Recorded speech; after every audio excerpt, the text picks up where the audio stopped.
A well-trained dog is a well-loved dog and is often seen to its owners as a valuable member of the family. The dynamic family structure often changes for dog owners and their furry friends when a family member becomes pregnant or when a new baby is brought home for the first time. Here from the Admiral Perry Obedience Club to teach us how to safely introduce our pups to the new baby in our lives is Sandy Globa, dog trainer for the Admiral Perry Obedience Training Club. Thank you so much for joining us today. Oh, thank you, Jessica, for having me. I'm happy to be here.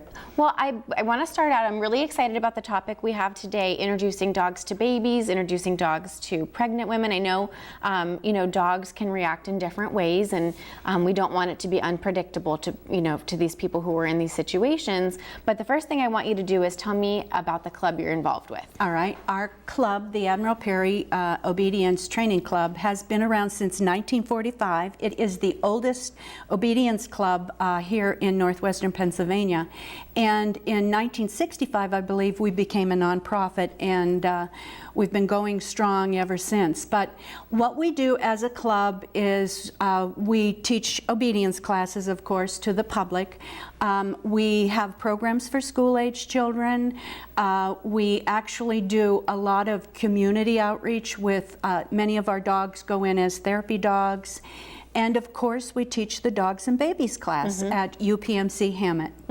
And the classes, I think the one thing you mentioned, the classes to school-age children, I think that's really important. A lot of kids don't know how to react around dogs, and I think maybe if you've never had a dog, their first instinct might be to like pull their tail or pull their ears, and I think it's really important to have those classes. Right, and many times children are so afraid that they will run, and that will be the first thing that the dog will do, is actually to chase the children. So we have a program, about standing like a tree, or, being like a rock if you're on the ground, and always to make sure that your arms and your face are covered. And again, there are different ways and safe ways to introduce yourself to a dog. Never approach a dog that is loose and there is no owner present. If it's near you, do stand still. Tell an adult that this dog has been in the neighborhood. And then the second thing is, if there is an adult present, ask the adult first, then you need to ask the dog, and then of course, with permission given, you can pet the dog and have fun with the dog. Right, and I like how you said, ask the owner. I always tell people, definitely whether your dog is approaching another dog or a human is approaching your dog, it is always nice to have someone ask permission first. Just even something silly, your dog might be in a bad mood that day. Every other day, absolutely, they're in a great mood, totally fine around everybody, but in this particular day, they might be having a bad day. Right, and we always say, after asking the person, asking the dog by just putting your hand, so that the dog can sniff you. Either way, I think is acceptable. But you want to do it easily and gently. Let the dog sniff you. And sniffing is how they say hello. Exactly, exactly. I think that's wonderful. And so we're going to talk about the Dogs and Babies program. And what are some of the things involved with this program? Why do you like this so much? All right. Well, first of all, with your introduction, actually, the dog probably knew that mom was pregnant before she did. Their sense of smell and just sense of changing within, the home environment and with each individual family member is very great. And but I guess I would just like to say that we started the program through the Prevent Animal Attacks with Education. That was a coalition that was started by the Injury and Trauma Prevention Coordinator at UPMC Hammett. We were worried about children getting bit and what was going to happen. And then we thought, well, gee, there were some instances throughout the United States where small newborns were, hurt and by dogs in the family, and we thought, let's try to write a program for the dog safety. And how do we safely introduce new baby and dog? So there are actually 80 million dogs in the United States. Oh my gosh, 80 million. Yes. Okay. And over 40% of the people who have dogs have more than one. And then we need to know that there are 4 million dog bites in the United States. Really? And you know, some of them are very minor, and not all of them are with children. You know, people over 50 have a high incidence of being bit by a dog because I think, and I can include myself, I'm over 50, we just feel, oh, we know how to handle this dog, and we're going to, but you know, it's a dog, it may be afraid, and that they're, you know, going to bite. Right, right. So you really have to be very careful. So this is one of the reasons why we decided to start the program, and just really we wanted everybody to feel comfortable and keep those dogs in the family portrait. What have you seen, how have you seen dogs react to, you know, either pregnant women or newborn babies? Do they become really protective, or do they become aloof, or do they, you know, become aggressive? How do you think dogs react, or have you seen them react? Well, what we always like to tell is every dog is different, and it's important that families have, especially young families, have their dogs around young children. You know, this is something that it helps with, you know, bringing a new baby in. And let's face it, when, you know, a family is there and you've got your dogs, no children, young family, the dogs are your baby, you know, whether you have one or you have more than one. But, you know, when this excitement of having a child comes into your life, it is just kind of overwhelming, and that newborn is really going to take the place of the dog. We don't want you to push the dog away. We want you to safely, you know, integrate the dog into your, you know, family situation. And that's a good point. I know my husband and I don't have any kids yet, so our dog is our baby and definitely gets treated like it. And I will talk on it in a little bit, but I will say we go as far as to let the dog sleep in bed, and she's still well there after the alarm clock goes off. You know, we get up and get ready for work. She still lays in bed. So, what is your mission statement, or what are your goals for this program? Well, you know, we really looked over everything, and we just really wanted everybody to keep that dog happy in your family situation. We didn't want it turned back to, you know, the shelters and for it to become, you know, another dog waiting to be adopted. And we just really wanted to present ideas and information for, you know, families to safely introduce and feel comfortable about bringing baby home. And who takes this class? Because I really, really liked the list of people who should attend this class. Yeah, well, of course, new parents, you know, and we've had, probably that's been our, you know, most participants are the new parents, but we've had a lot of grandparents too. You know, if grandparents are going to babysit, oh my, they may have a dog, or, you know, they may get the family dog along with the baby. So you really want to make sure everybody has a good idea. We have also had families that have a little bit older children are having a new baby, and they also have taken the class, and they've brought some of their younger children.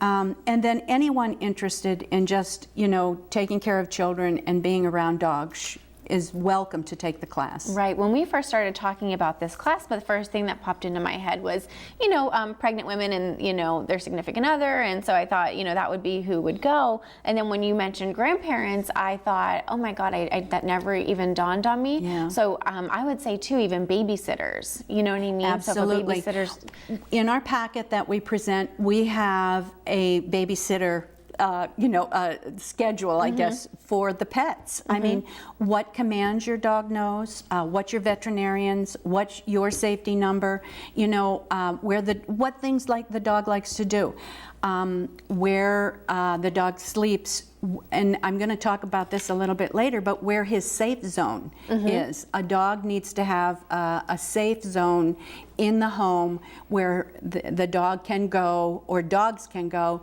to feel, you know, to get away from maybe confusion. Right, right. No, that makes perfect sense. So talk to me a little bit about your trainers, because I know you're a trainer yourself. And you have probably more than yourself who teaches the program. Oh, absolutely. We have a great number of trainers. Our trainers are, and I do want to say, everybody comes with a little bit different idea, and that's okay. It's because not everything is going to work the same way on every dog, or just as we in classrooms, in schools, not everything works the same way with children.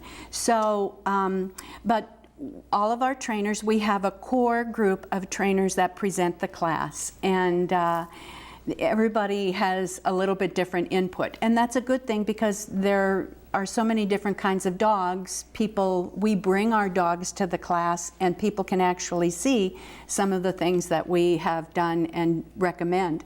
But we have one trainer who has actually taken some webinars with and about child safety around dogs, and she has shared this information. And then many of our trainers have taken many seminars throughout the United States on dog obedience and dog care.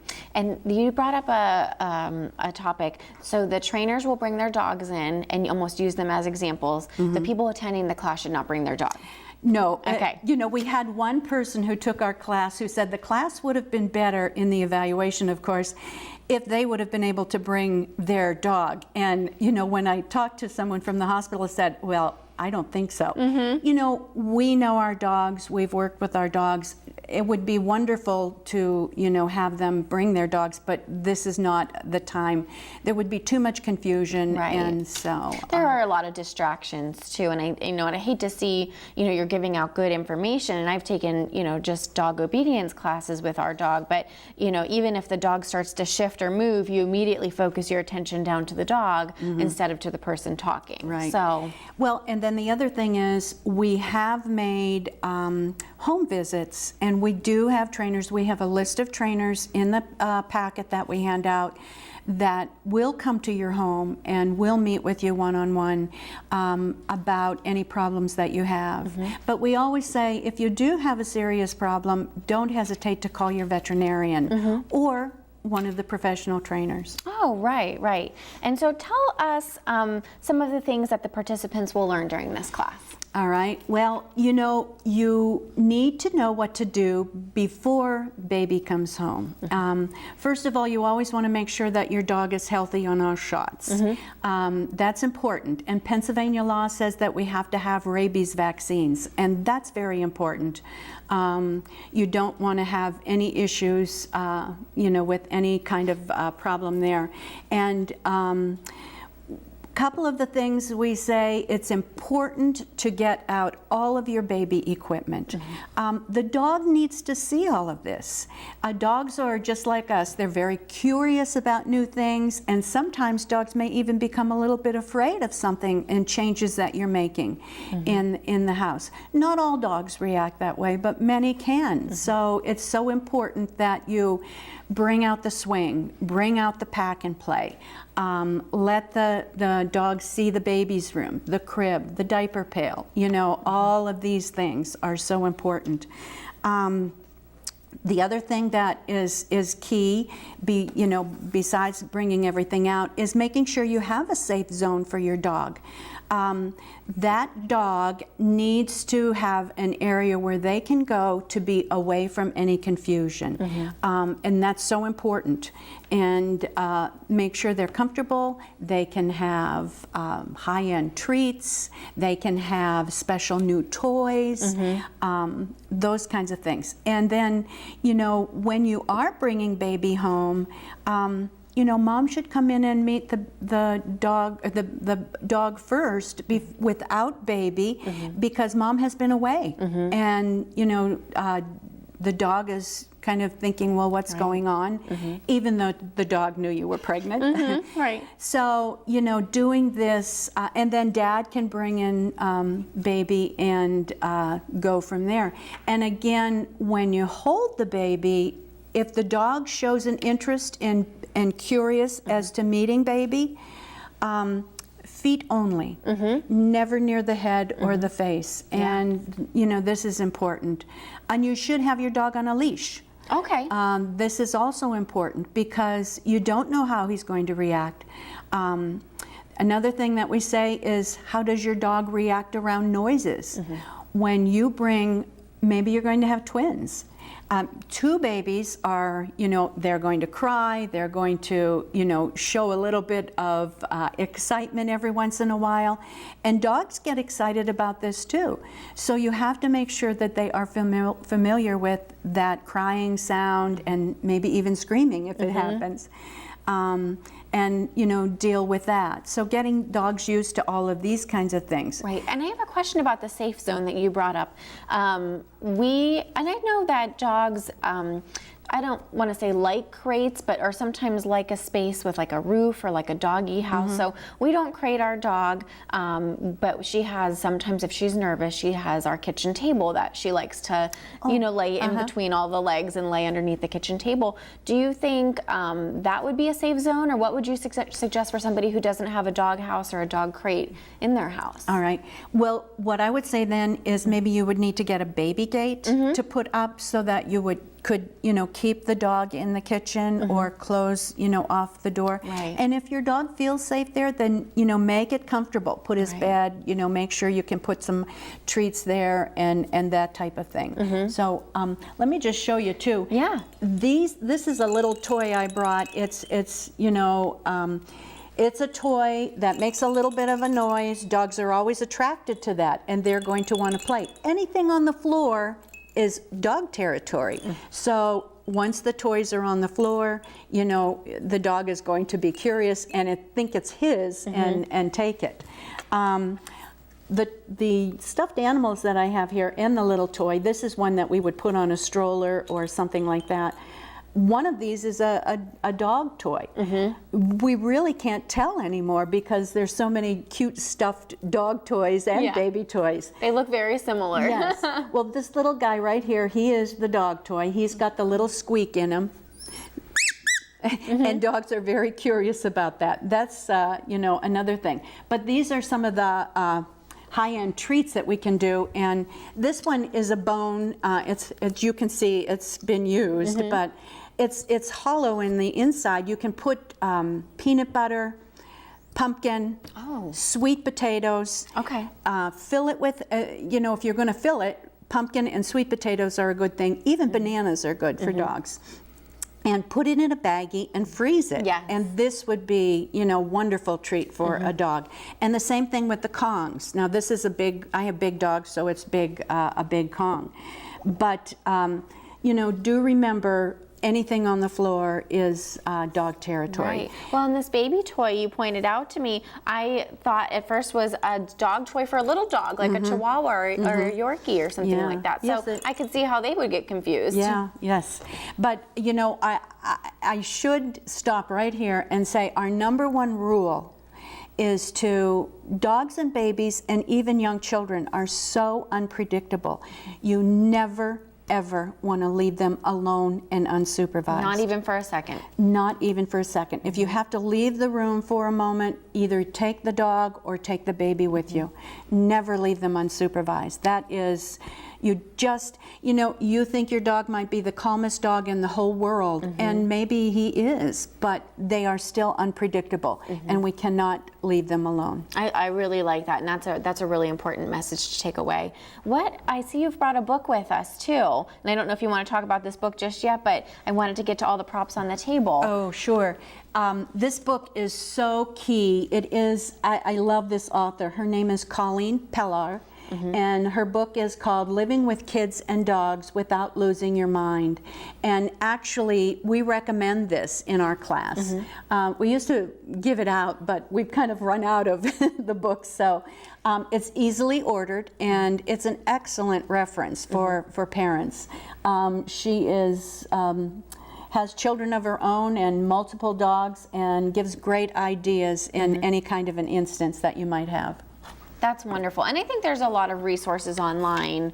If you don't want to buy the book, you can Google it, and get some good tips. That's the other thing too, when you say online, don't be afraid to check online and see if you've got a rescue dog, you may know what their breed is, and maybe it's a mixed breed. Well, look up online and see if what kind of breed it is, because every breed has some kind of behavior specifics.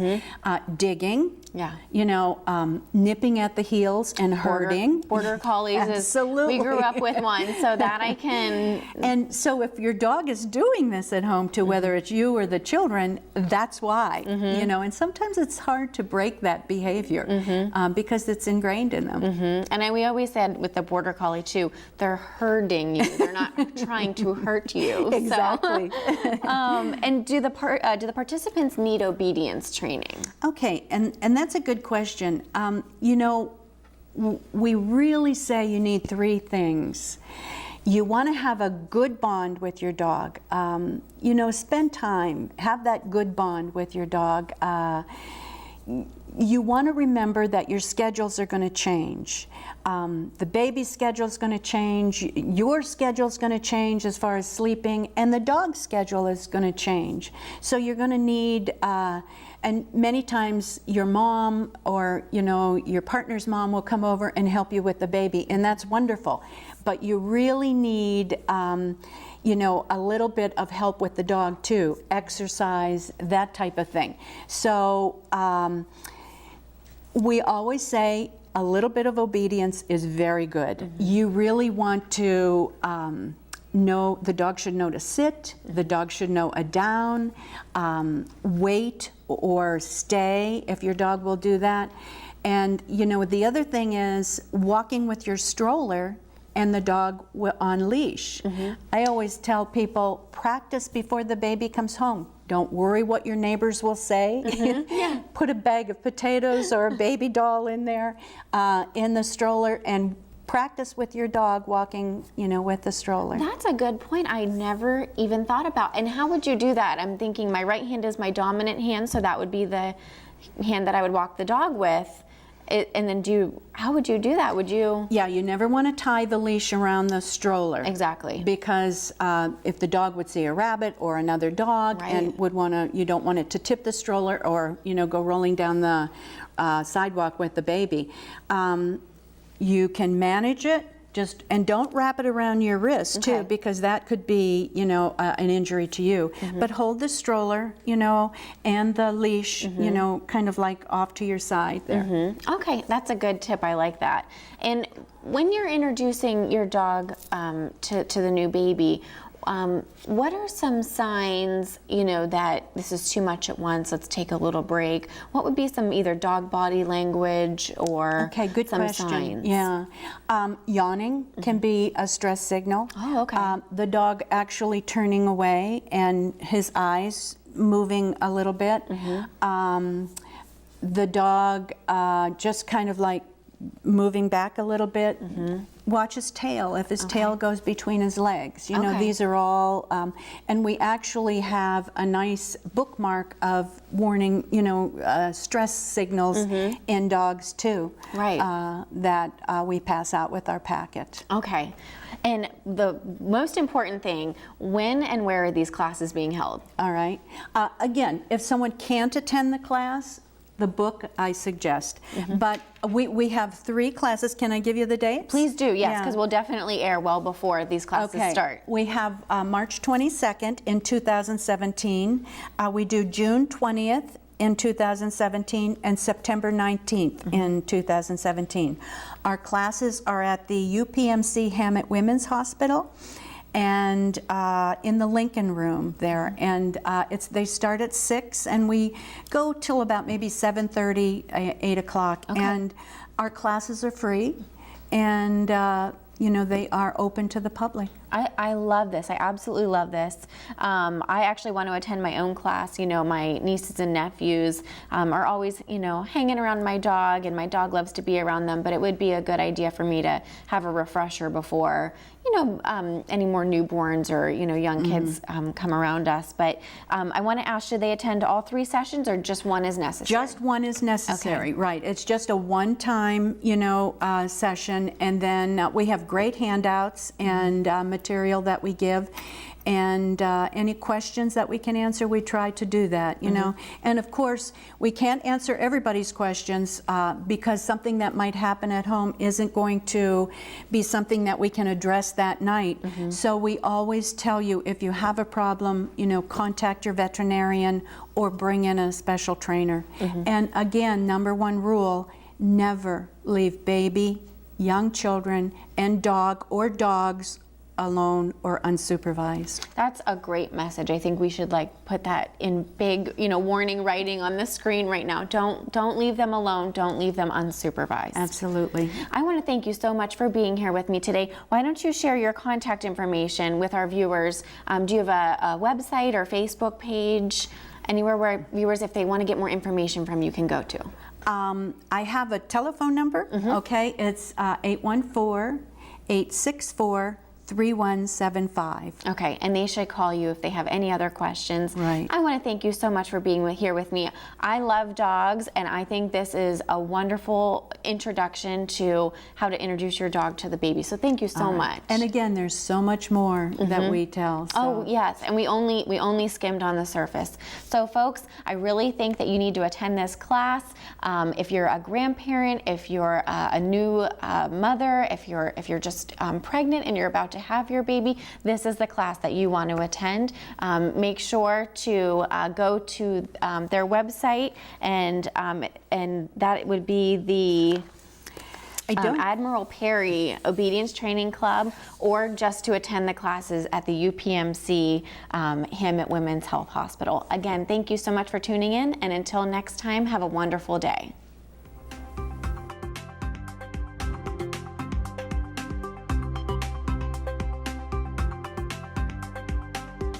You're watching the Millcreek Government Channel, powered by WQLN Public Media.